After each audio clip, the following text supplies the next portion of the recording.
Hello YouTube, and we're coming to the end of the Talisman League, and I have managed to finish my base in time, which I'm very happy about. So let's have a look.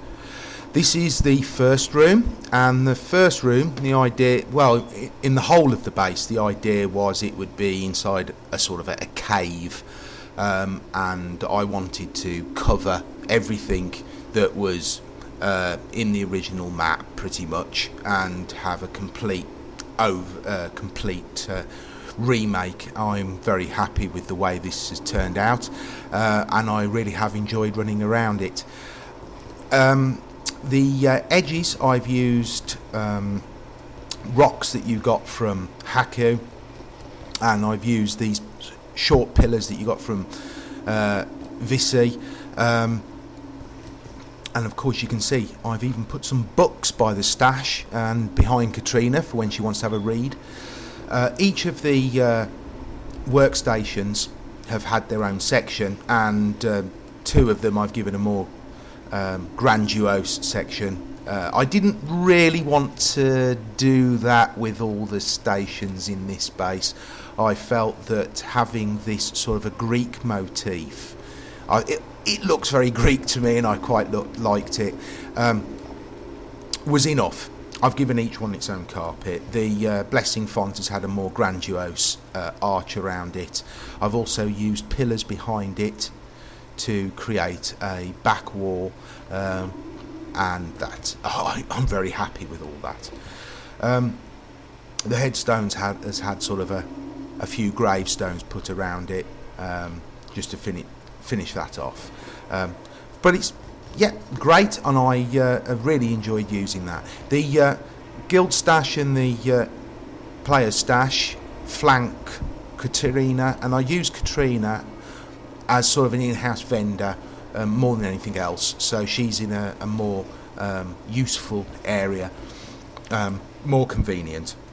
The waypoint itself has been completely covered by floating carpets over it, and I've used again these gravestones, just the pattern on the edge, to create the motif that goes around, and each corner has been given these pillars, and yes, I think that looked great.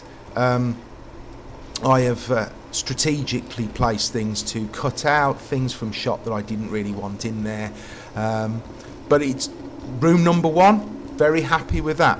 Now room number two, the arch that separates room 1 and room 2 was broken, so I've reinforced that with some pillars to give a complete arch.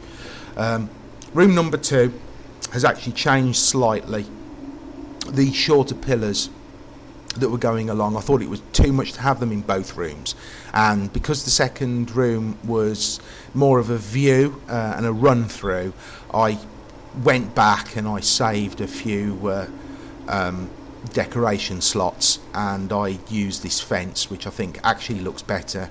The garden itself, I've put these models in there as garden ornaments. I also changed the way the wall was. I had used the wall a bit too wastefully, and later on I found I ran out of decoration spots, because you can only have 750 in your base, your hideout, and so I went back and saved some space, and actually it looked better rather than being one solid wall.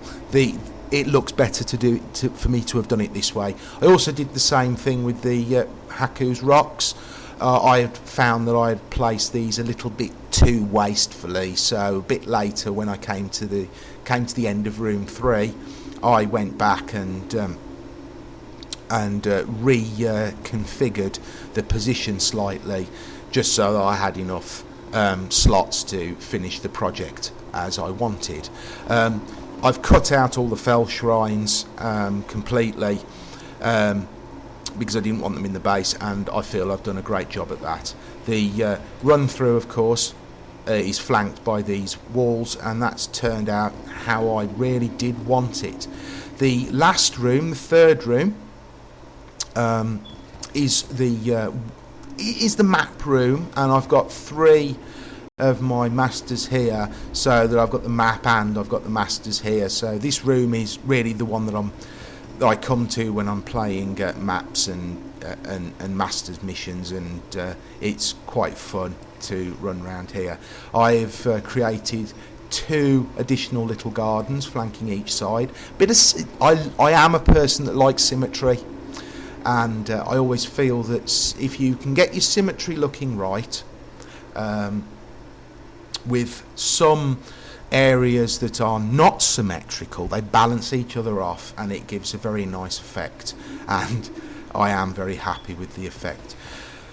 The central arch going into the map area was an idea of a friend of mine, so I'll just give him a mention, and thank you, Ruben, for that, because that was a good idea and it looks great.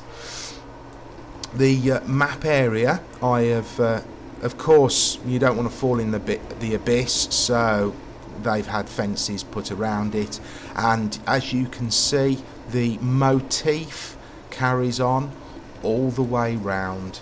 So I've got that here, and of course all these models standing there. It looks very Greek, should I say, and very nice. The map device itself, I've used a well around it, and I've put a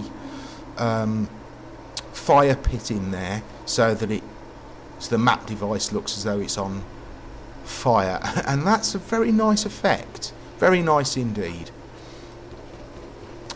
Yes, so this has been my base. I hope you appreciate what I've done, and I hope it inspires you yourselves to go on and really make use of this wonderful feature of Path of Exile.